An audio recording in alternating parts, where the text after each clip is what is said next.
So, how do you introduce yourself to someone who doesn't know who you are?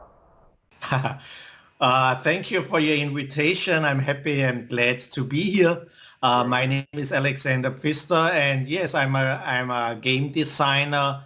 Already made several games, and hopefully I will make some more in future. Yeah, I'm working on it. yeah. More and more. uh, The one thing that impacts your work and your pioneership in the board game scene is that consistency in your works. Any game is better than the last one, and we are just struck by your genius in board game designing. Uh, may I ask what fuels you as a game designer? What drives you forward? uh, yeah, I started designing games actually when I was a teenager. So I made games 30, 20 years ago and 30 years ago. And I made the games actually for me because I was born in a small village. We only had 4,000 inhabitants here in Schruns where I was born, and I played games with me and my friends. And I never thought of publishing or something like this. Yeah, we had a shop in our village, and it was fantastic to go into this shop and see all the games they had. At that time, there were not so many different games, but I looked at the boxes, I looked at the back of the boxes and read the text, and I thought and I imagined how would this game work, yeah? And then I tried to make the game at home how I thought the game would work, yeah? And we played it with our friends, was a lot of fun. So that was the start, never in mind of publishing a game. And then I moved to Vienna. I studied economics in Vienna, and I got the chance to meet an agency to whom you can show games, and if they are okay, they show it to the publisher. So I did not have to connect the publisher by myself, but just play with other people. So I tried this, and yeah, it was a rough start at the beginning. So whoever thinks of doing game designing himself or herself, it's difficult. Yeah, the first years I did not publish anything, and only rejection and so on. But then suddenly it started one game after the other, and some years ago I won the Kennerspiel award of the year, and I think that was a little bit the start of improving the games, and that publishers wanted to have my games and wanted to publish them. That's brilliant. That's we are so happy that you continue to your work and they accept it. Wow, it's good. About this damn virus, this coronavirus. How do you think it impacted the whole board game scenery through? It's almost a year now, and how do you think it's impacted board game world? Mm-hmm. Uh, Yeah, of course, I had troubles testing the game a little bit because at the beginning there were 2 months where we could not meet or should not meet with each other, but then this changed, and I think this lockdown won't happen again in Austria, at least, because yeah, nobody wants it, and yeah. How does it change? I know you cannot say I don't want it, it doesn't happen. It's there, so you have to deal with it. There is no use of it, but we know now a little bit more, and yeah. So how else does it affect the business? Of course, there are no meetings or conventions anymore. There would be in 2 weeks the big Messen Esse, so there would be this convention in Essen in Germany where many people gather. It does not happen. It's digital now. So I think we will see more digital conventions in future because people get used to it. And for some, it also maybe it's even better. I'm not sure about you if you ever went to Essen, but this year you can participate in Essen via internet and so. So it's also a chance maybe a little bit, yeah. Uh, and I know from the factory that they are booked out very well. that's really funny because you would think, okay, maybe economic goes down and so on. But no, there's high demand, for example, for puzzles, jigsaw. Jigsaw, I think is the English word for it. And the factories are really booked out. So it was difficult to get a production slot for my next game, Cloud Age, for example. Yeah, so I'm not sure if there's so much change. I don't think there's so much change in the business. Okay. Actually, my next question was about the Spiel in 2020, and it's gonna be in whole digital one. So you think that there could be a positive change because mostly the German audience could attend it because a lot of people, mostly in the less developed board game scenery, for example, Iran, we couldn't attend it that easily. But in this year, we have a chance, we could attend it easily by digital formatting and play the game via Tabletopia. You think that it's not that bad changes, what I'm saying, I understand what you mean, and I completely agree. It has, of course, some disadvantages, but it also gives you some possibilities for future. So maybe in 1 or 2 years we will see both. We will see a digital convention together with a convention and with real persons. I know that several people really miss this coming together, and if you have friends, it's a great convention and meeting, and of course, being just digital is not the same. Yeah. But on the other side, as you said, I think there are so many people who did not attend the convention in past, and now they have the possibility. I think it's the first go. I think there will be problems and it won't be that good at the beginning, but I think it will improve. Yeah.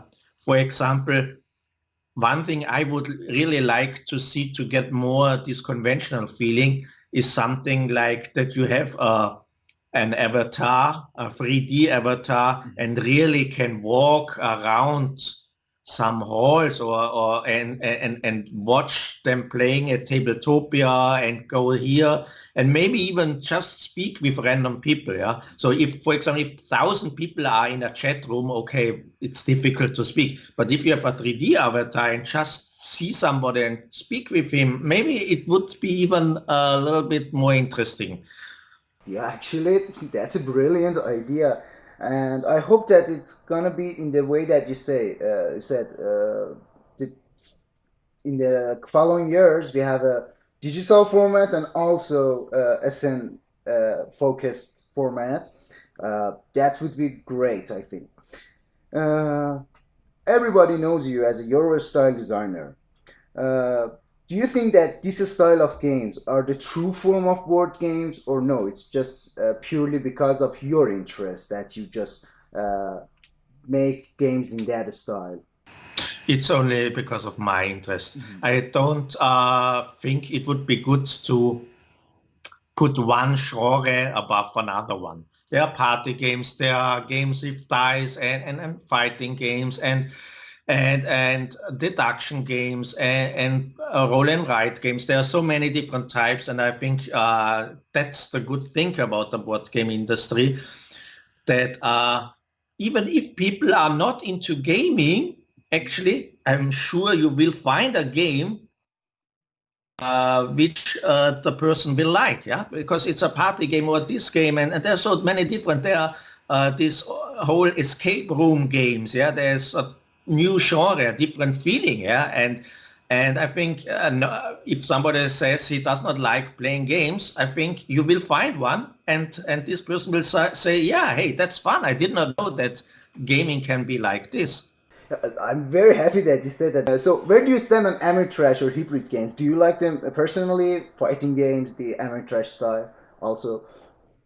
I have not played a lot, yeah, like Descent and so on. Um, I think I would like them but I would not seek out for them actively. I would like to play more games where you have to plan more, use your brain, or think a little bit more. But but I think, I'm working actually on a game where there's a little bit fighting involved with dice and so on myself. But it will still have some Eurogame mechanics included. So I think I'm as a gamer and the game designer also developing and changing and trying different routes. Yeah. You mentioned that you studied economics. Do you think that that impacted your works through the years? Yes, I'm sure I did. I was always interested in economics and money games and economic games and so on. So I like to play them myself, and therefore at the beginning, I also liked to design such games.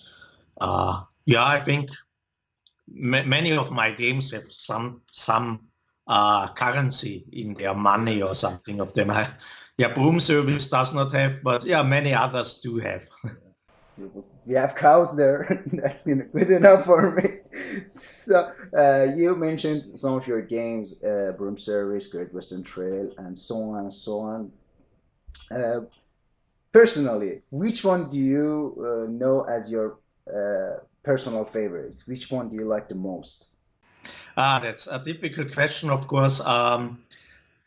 It's a little bit same as I said before. For every game for every person there's a right game. And for example, if I play with new games, gamers, I really like to play Port Royal with them. So I think Port Royal had drove quite a lot of people into this hobby because it has many great mechanics. It is emotionally short. You have to do some decision. It's an engine building a little bit with your crew members you buy. But on the other side, it has this emotional feeling. How long do you flip cards? Do you risk it or not? Yeah, that's right. So I think Port Royal is a game I really much enjoy, and if I play with other people, I like to pull out and give it a try if you have half an hour. But of course, I also enjoy my complex game very much, like Great Western Trail. I still play it a lot. Maracaibo, I'm working now on expansion. I played it a lot, and every game is fantastic for me. Sounds a little bit funny as a game designer because I know that people tend to, there are some game designers who don't play their games anymore after they are published, but I make the games also for me, so I play them again. So I could not pick a single game and say that's my best game. Yeah, that was a great answer actually. But can I ask you, which game is your non-Pfister favorite, and who is your favorite designer, your colleagues among them? I really enjoy Stefan Feld's games. Stefan Feld, yes. He did so many amazing games, and it's if you buy a game from Stefan Feld, it's working fantastic. Yeah, he never put out not so great games. They really work well. Yeah. And Burgen of Burgund, Castles of Burgundy, for example, in English, the English title I enjoy very much.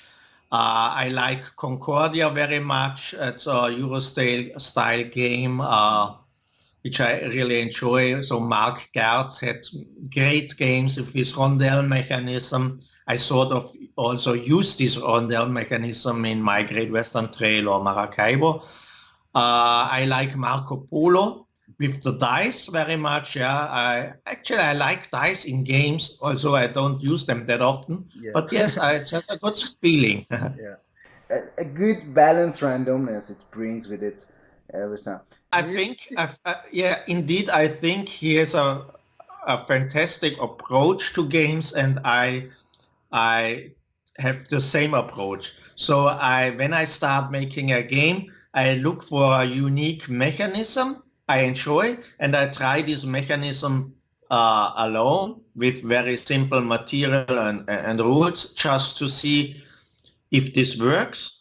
And if it does, I continue working with this mechanism. I add the theme, I add maybe complexity, or maybe it stays simple and it gets it will get an easy game. So I work on this, yeah. And I think Stefan Feld has the same approach. So he starts with a core mechanism and builds a game around it.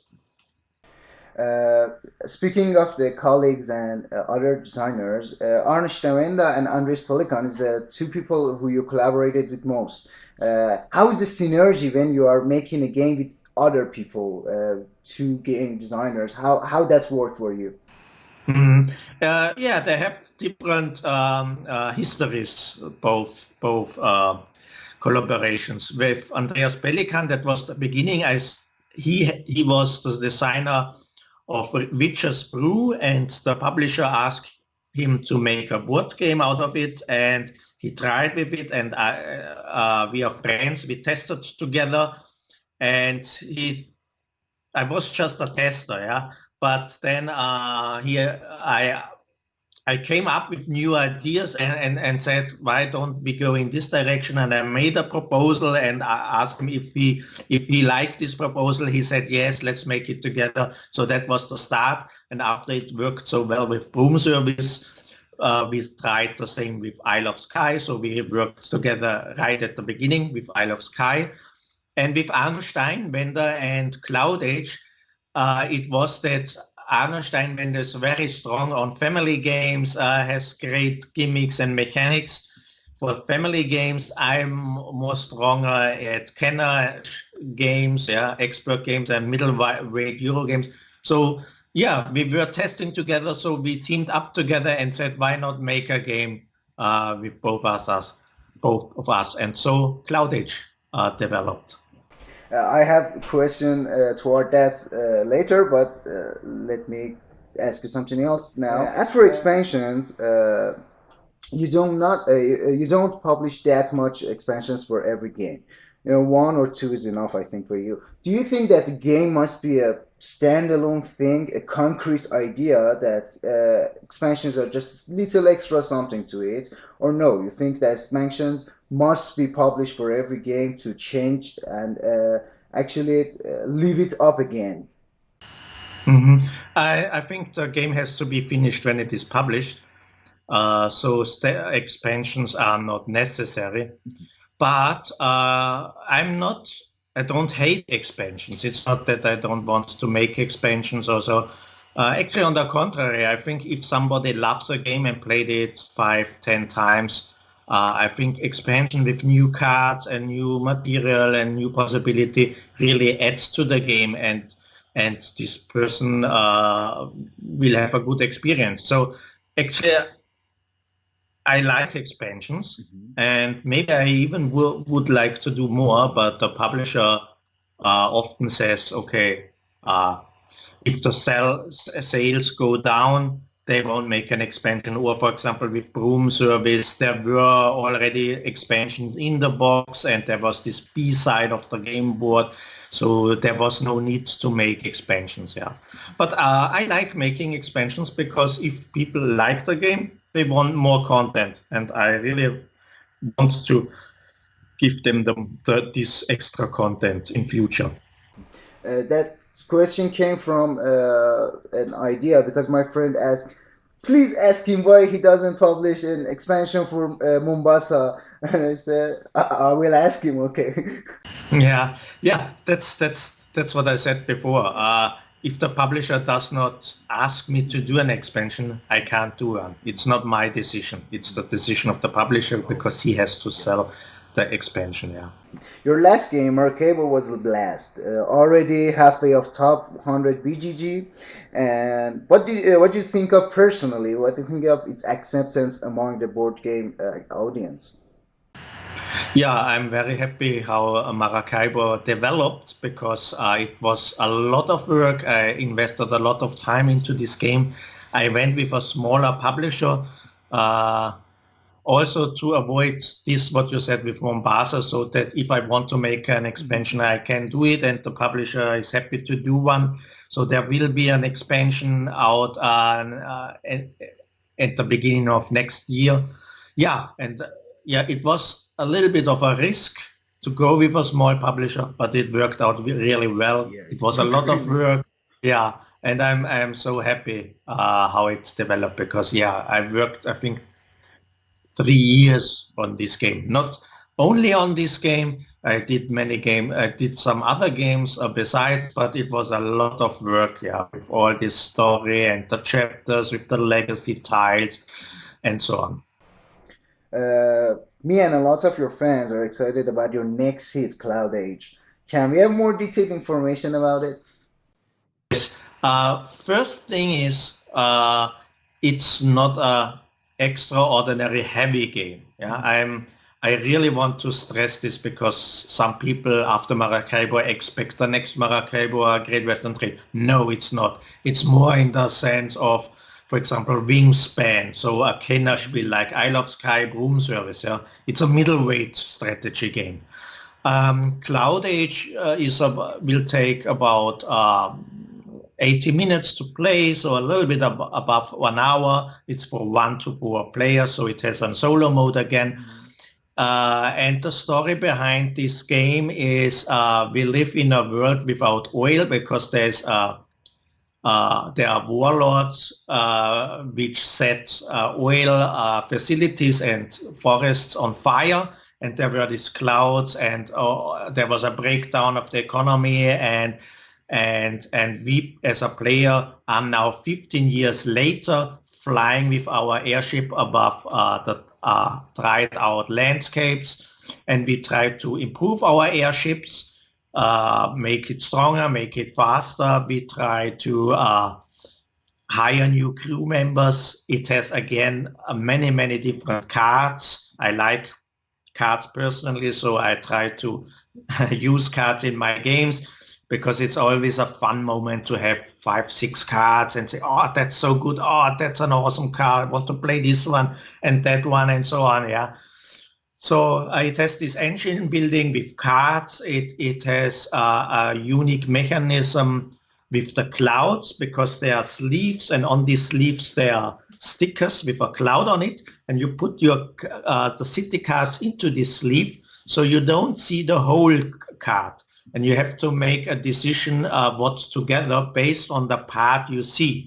For example, if you just see a tiny lake, you can expect there's not that much water in this city. If you see a lot of metal, you can collect metal, because you expect there's more metal. But when you put it out, the card out of the sleeve, then you see the solution. So if it has a lot of water or not that much water. So that's an exciting moment. That's about Cloud Age. Sounds really awesome. The only game that I think that had a sleeving system, that was Mystic Whale, and following that Edge of Darkness, I think, and hearing that there were going to be a sleeving mechanism, I liked it a lot, and that just leaves me off. Really... but it is different. I must say it is different, because you put the cards into the sleeves and it hides some information. So all the thinking is different, and then you put it out and then you see the solution. So it does not use the same mechanism as Mystic. There you had just to make cards by sleeving them, but here it's already made. You know that your most well-known work and well-received one is Great Western Trail, of course. Here in Iran, it's also like the other parts. Your Iranian audience loves it much more than the others. Actually, they accept it very well. How is the process behind it? How it began? How you started to make such a great game? It had also a longer history. So I started on a game, but I did not finish it. I was not very happy with it. But then Spiele, the publisher, came to Vienna to discuss something about Mombasa, and I showed them my Great Western Trail prototype, and they liked it. They took it home to their office and played it, and then they decided to make it.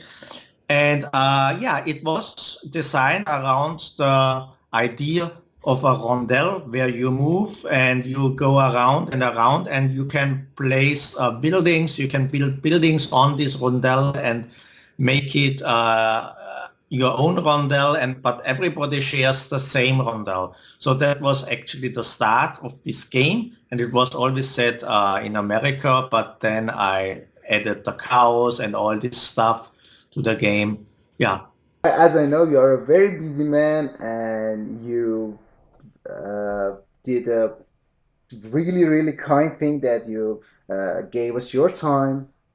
I really appreciate it, and it was one of my most excited moments in my journalist life, in my career, and it's a great honor. And I hope that to see you more in the future in all collaboration. Please do not stop your connection with us, and I hope that I see better games, more games by you, because the next one is always a better one. And I think that you keep up the good work. Please keep publishing games and creating, because we receive them very well. We like them a lot.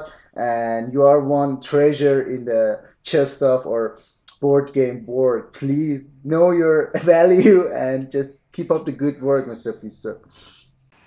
Oh, that's so nice words of you. Thank you very much. Yeah, I will try my best. I'm the same guy as you are or many others. I work in an industry which is great. I made my hobby to my occupation. So that I'm glad and thankful I can do this and that people like my work. And it's a difficult time. I want it's nice and fantastic that my games can cheer up people a little bit. They do. Maybe if they are in isolation, they can play it alone as a solo game.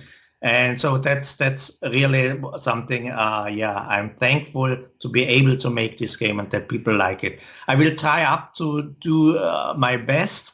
I'm sure some people will prefer this game or that game and so on. But I'm happy when people say, okay, it's a game for me, and that they take a closer look at it. Yeah, they don't need to buy it or something like this. But if they take a closer look at my games, I'm very thankful for this. Thank you very much for this fantastic interview. Thank you, and you can say anything you want to your Iranian audience, because there are gonna be a lot of them watching this, reading this, and you can say whatever you want. Yeah, I just say thank you for watching this. Cheer up. I know it's a very difficult time. It's especially for you. Don't give up the hope. Everything will improve. And yeah, We hope so. I wish you all the best. Okay, thank you and goodbye, sir. Have a good day, and thank you again. Thank you very too. Again. Bye. Bye.